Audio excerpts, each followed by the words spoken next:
हे दोस्तों, 2006 में राकेश जी ने क्रिसिल कंपनी के स्टॉक्स को सेल करके 27 करोड़ का एक घर लिया था और 2020 तक उस घर की वैल्यू 45 करोड़ हो गई थी। लेकिन इंटरेस्टिंग बात यहाँ यह है कि अगर वो अपनी क्रिसिल के शेयर्स को सेल नहीं करते और उसे होल्ड करके रखते तो उन शेयर्स की कीमत 2020 तक 1000 करोड़ से भी ऊपर की होती। लेकिन वो बोलते हैं कि उन्हें इस चीज से अफसोस नहीं था, बिकॉज उन्हें पता था कि वो ये डिसीजन क्यों ले रहे हैं। उन्हें पता था कि इस दुनिया से जाने के बाद उनकी लाइफ के मोस्ट इंपॉर्टेंट लोग, उनकी फैमिली, उन्हें इसलिए नहीं याद करेगी कि उन्होंने कितने पैसे कमाए, कहाँ इन्वेस्ट करे, बल्कि लोग उन्हें इसलिए याद करेंगे कि उन्होंने अपने जीते जी कितने लोगों की मदद करी, उनकी लाइफ में क्या वैल्यू ऐड करी। उनकी वाइफ या उनके बच्चे उन्हें इसलिए नहीं याद करेंगे कि उन्होंने कितने पैसे कमाए, वो एक बिलियनर थे, बल्कि उन्हें इसलिए याद करेंगे कि वो एक अच्छे डैड और एक अच्छा हस्बैंड थे, जिन्होंने उन्हें एक अच्छी जिंदगी दी, रहने के लिए एक अच्छा घर दिया, एक अच्छी लाइफ दी, जहां उन्हें पैसों की प्रॉब्लम कभी नहीं आई। सिमिलरली हम भी उन्हें इसलिए याद रखेंगे क्योंकि उन्होंने हमें इन्वेस्टिंग के कई सारे लेसन सिखाए हैं, जिसने डायरेक्टली इनडायरेक्टली हमारी कंट्री को भी ग्रो होने में हेल्प करी है। आपको पता है, कई सारे ऐसे छोटे बड़े इन्वेस्टर्स हैं, फाइनेंस पे इंटरेस्ट रखने वाले लोग हैं, जिन्होंने राकेश जी के पोर्टफोलियो को और उनके एक्शंस को काफी क्लोजली ट्रैक करा था। और जैसे ही राकेश जी किसी स्टॉक में बड़ा अमाउंट इन्वेस्ट करते थे तो वो एक ब्रेकिंग न्यूज बन जाती थी और सिर्फ उनके बाय करने से ही उस स्टॉक की वैल्यू भी बढ़ जाती थी।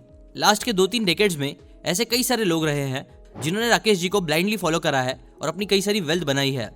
बट अनफॉर्चुनेटली अब हमें ऐसी कोई न्यूज सुनने नहीं मिलेगी, ना ही हम उनके पोर्टफोलियो को एक्टिवली ट्रैक कर पाएंगे, क्योंकि अब वो हमारे साथ नहीं रहे हैं। लेकिन स्टिल कुछ चीजें आज भी हमारे साथ रहेगी, जैसे कि उनकी स्टोरी और उनके इन्वेस्टिंग के लेसन, जो हमारे साथ हमेशा रहेंगे। सो आज मैं आपके साथ इस बहुत ही स्पेशल वीडियो में राकेश झुनझुनवाला के ही कई सारे लेसन आपके साथ शेयर करने वाला हूँ।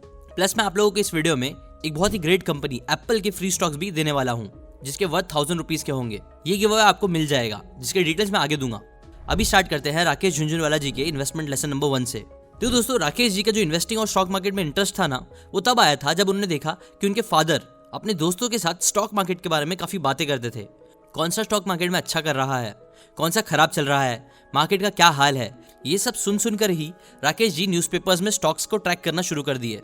स्टॉक मार्केट के बारे में जाना, उन्होंने इसके ऊपर रिसर्च करी और स्टॉक मार्केट के बारे में जानना स्टार्ट किया, जिससे उन्हें स्टॉक्स में काफी इंटरेस्ट आने लगा।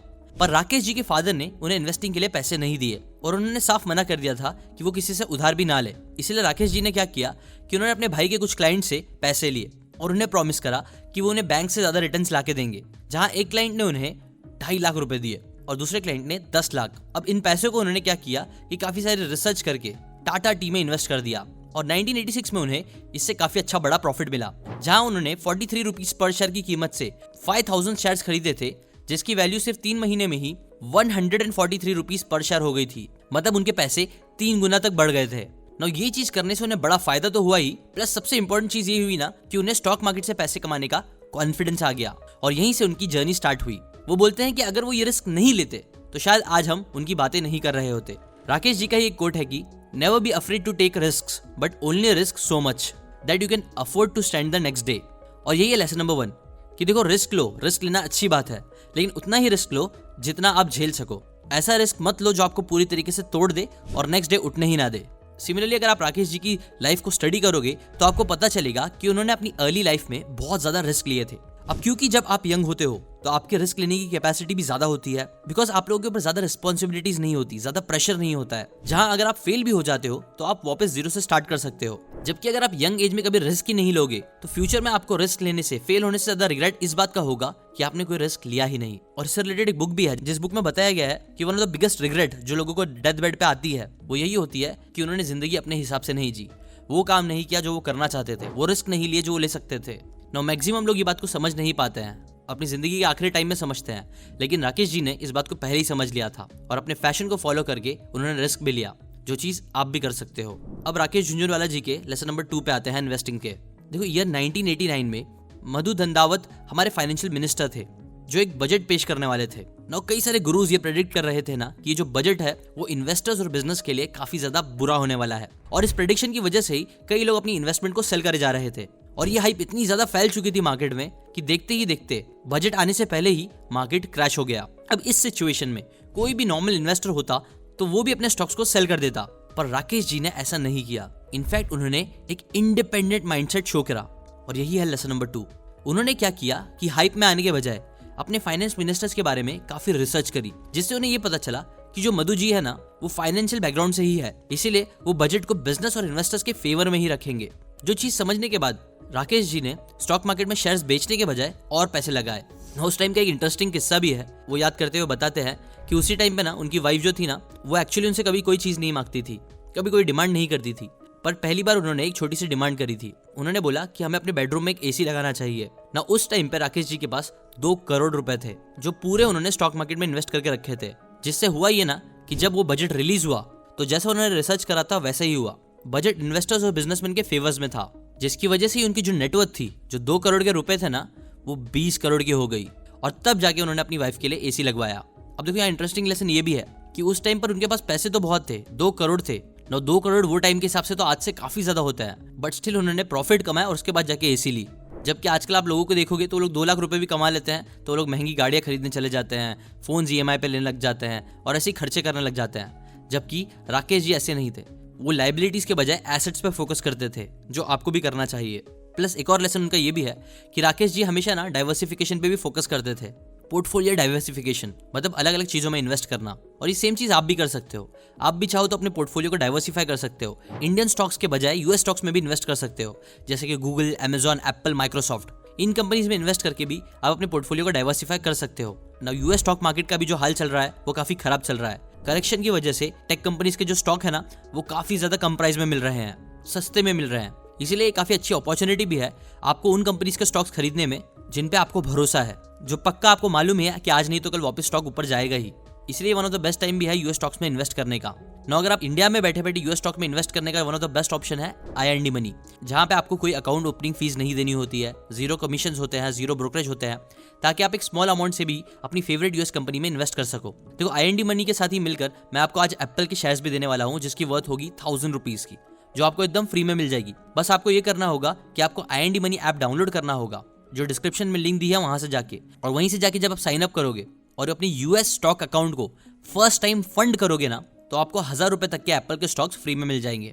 I&D मनी ऐप से आप यूएस स्टॉक्स में SIP के मोड से भी इन्वेस्ट कर सकते हो। बस एक पर्टिकुलर अमाउंट डिसाइड करो और अपनी मंथली या वीकली SIP स्टार्ट कर दो I&D मनी का यूज करके। लिंक डिस्क्रिप्शन में है, जहां से आप जाके डाइवर्सिफिकेशन करना स्टार्ट कर सकते हो, यूएस स्टॉक्स में इन्वेस्ट करने की जर्नी स्टार्ट कर सकते हो। अब आते हैं राकेश झुनझुनवाला जी के लेसन नंबर 3 पे, जो इन्वेस्टिंग से रिलेटेड है। देखो दोस्तों, एक अच्छा इन्वेस्टर वही होता है जो सही अपॉर्चुनिटीज को पहचान पाए। जैसे वॉरेन बफेट ने अमेरिकन एक्सप्रेस में इन्वेस्ट करा था जब वो एक ऑयल स्कैंडल में फंस गई थी, जिससे उन्हें बहुत पैसे कमाए। वैसे ही रिसेंटली कोविड में जब मार्च 2020 में फर्स्ट लॉकडाउन लगा था ना, जब सारी कंपनीज के प्राइस बहुत तेजी से नीचे गिर रहे थे, इस टाइम पे टाटा मोटर्स का जो स्टॉक था वो बहुत बुरी तरीके से क्रैश हो चुका था। उसका प्राइस 65 रुपीज तक गिर चुका था, जो कि इतना लो था कि ये 12-13 सालों में भी नहीं हुआ था। और ये एक बहुत अच्छी अपॉर्चुनिटी थी राकेश जी के लिए। राकेश जी ने ये बहुत बार न्यूज में भी बताया था, पर किसी ने भी उनकी नहीं सुनी। बट उन्होंने इसके ऊपर एक्शन भी लिया और इस कंपनी में इन्वेस्ट भी किया। क्यों? क्योंकि इस कंपनी के जो फंडामेंटल्स थे वो काफी स्ट्रांग थे, जिसकी वजह से ही सिर्फ 2 साल में ही जहां 65 तक पहुंच चुकी थी, ये कंपनी का प्राइस 500 तक भी टच करा था, जो कि अभी देखेंगे तो अराउंड 405 रुपए चल रहा है। मतलब सही टाइम पे इन्वेस्ट करके उन्होंने 5 से 6 गुना रिटर्न्स कमा लिए। अभी आप देख ही सकते हो। और यही है लेसन नंबर 3। राकेश जी भीड़ के साथ नहीं जाते हैं, वो अपॉर्चुनिटीज को समझते हैं और भीड़ से हट के भी सही जगह पे इन्वेस्ट करते हैं। जहां बाकी सारे लोग FMCG सेक्टर और मेडिकल फील्ड में इन्वेस्ट कर रहे थे, वहीं राकेश जी ने एक ऐसे स्टॉक को पिक करा जिसके बारे में कोई सोच भी नहीं रहा था। और ये सब उन्होंने अंधाधुन नहीं किया, बल्कि उन्होंने कंपनी के बारे में अच्छे से चीजें पढ़ी थी। उनको पता था पास्ट में इसने कितना अच्छा परफॉर्म किया है, इसका PE रेशियो कितना अच्छा है, और ये तो बस कोविड की वजह से इसका प्राइस कम हुआ है। सिमिलरली आपको भी हमेशा अपॉर्चुनिटीज पे फोकस करना चाहिए और एक्शन लेना चाहिए। नाउ आते हैं राकेश झुनझुनवाला जी के इन्वेस्टमेंट लेसन नंबर 4 पे। तो दोस्तों, अगर आप राकेश जी के पोर्टफोलियो को देखोगे तो आपको पता चलेगा ना कि उन्होंने अपनी majority of wealth long term investment से क्रिएट करी है। वो कहते हैं कि 95% of wealth is created by being a bull. अब देखो, स्टॉक मार्केट में ना 2 तरीके से पैसे कमाए जा सकते हैं। पहला तरीका है किसी स्टॉक को सस्ते में खरीदो और उसे महंगे में बेच दो, जैसा कई सारे लोग करते हैं। इसे बोलते हैं बेसिकली बुलिश होना मार्केट पे, बुल स्ट्रैटेजी भी आप बोल सकते हो। और दूसरा तरीका होता है शॉर्ट सेलिंग, जहां आप किसी स्टॉक के डाउन जाने पे बेट लगाते हो। मतलब बेसिकली स्टॉक का प्राइस अगर आपको लगता है हाई चल रहा है, तो यहाँ पे आप स्टॉक को हाई प्राइस में बेच देते हो, और जैसे ही वो लो होता है उसे बाय करके राउंड ऑफ कर देते हो। ये आप बोल सकते हो बेयर्स लोग होते हैं जो ऐसे करते हैं। अब राकेश जी ने ना 2002 के हर्षद मेहता स्कैम में कई सारा शॉर्ट सेलिंग से बहुत सारा पैसा कमाया था, जहां उन्होंने देखा कि अचानक बहुत सारे लोग मार्केट में पैसा इन्वेस्ट कर रहे हैं और यहाँ कुछ तो गड़बड़ चल रहा है। इसीलिए उन्होंने अपने सारे स्टॉक सेल कर दिए। और जैसे ही जर्नलिस्ट सुचेता दलाल का हर्षद मेहता स्कैम का आर्टिकल पब्लिश हुआ, मार्केट बहुत बुरी तरीके से क्रैश हो गया और जैसे ही मार्केट क्रैश हुआ राकेश जी ने उन सभी स्टॉक्स को वापस से खरीद लिया और करीब 30 से 35 करोड़ का प्रॉफिट कमाया। पर इस इंसिडेंट में राकेश कहते हैं ना कि ये बोनस जैसा था। अगर आपको इन्वेस्टमेंट से अपनी लाइफ को पुल करना है तो आपको लॉन्ग टर्म सोचना चाहिए, ना कि ऐसे गेम्स खेलना चाहिए। ईयर 2003 में राकेश जी ने ऐसे ही एक इन्वेस्टमेंट करा था जब उन्होंने टाइटन कंपनी के 4.4 करोड़ स्टॉक्स को खरीद लिया था, जब उसके स्टॉक का प्राइस सिर्फ 3 रुपीज था और कुछ टाइम बाद ही इसका प्राइस 3 रुपीज से हटके 80 रुपए तक पहुंच गया और फिर ये गिर गया 30 पर आ गया। ना ऐसे टाइम पर कई सारे लोग अगेन डर जाते और इन्वेस्टमेंट बेच देते, पर राकेश जी ने पेशेंस दिखाया और स्टॉक्स को होल्ड करके रखा। और गेस व्हाट, जैसे मार्केट ऊपर जाने लग गया धीरे धीरे स्टॉक का भी प्राइस बढ़ता गया और एक टाइम ऐसा आ गया कि उन्होंने इस कंपनी के स्टॉक को बेचने की जरूरत ही नहीं पड़ी। इस कंपनी का छोटा सा डिविडेंड ही उनकी फैमिली के सारे एक्सपेंसेस को कवर कर लेता था। और यही चीज समझना बहुत इंपॉर्टेंट है कि स्टॉक्स खरीद के भूल जाना, फिर चाहे वो प्रॉफिट में हो या लॉस में। अगर आप अपनी रिसर्च पर बिलीव करते हो, कंपनी के फंडामेंटल्स को समझते हो, स्ट्रांग है, तो आप सिर्फ एक स्टॉक को पकड़ के भी फाइनेंशियली फ्री बन सकते हो। और यही लेसन है कि थिंक लॉन्ग टर्म। ऐसी 5th लेसन मैं चाहूंगा कि आप कमेंट करके बताओ जो आपने शायद राकेश जी की लाइफ से सीखा है, उनके इन्वेस्टमेंट से सीखा है। और वीडियो का एंड करने के लिए, अगर आप IND मनी के थ्रू यूएस स्टॉक्स में इन्वेस्ट करना चाहते हो, डाइवर्सिफाई करना चाहते हो, तो लिंक डिस्क्रिप्शन में दी है। IND मनी एकदम सेफ ऐप है जिसे more than 6 million Indians use कर रहे हैं, तो अभी जाके आप डाउनलोड कर सकते हो, लिंक डिस्क्रिप्शन में है। और जैसे कि मैंने बताया, जब आप यूएस स्टॉक अकाउंट बनाओगे और उसको पहली बार फंड करोगे तो आपको 1000 रुपए तक का एप्पल का फ्री स्टॉक मिल जाएगा। नाउ अभी के लिए आप लोगों को थैंक यू सो मच, जो भी आप वीडियो को लाइक करते हो, कमेंट करते हो, इसे शेयर करते हो सभी लोगों के साथ, उसके लिए थैंक यू सो मच। ऐसे ही अपना प्यार हमेशा दिखाते रहो और बुक समरीज हमेशा आपको मिलती रहेगी। बस चैनल को सब्सक्राइब करके बेल आइकन जरूर दबाना अगर आपने अभी तक नहीं दबाया तो। आज के लिए बस इतना ही, मिलते हैं नेक्स्ट वीडियो में। Thanks for watching.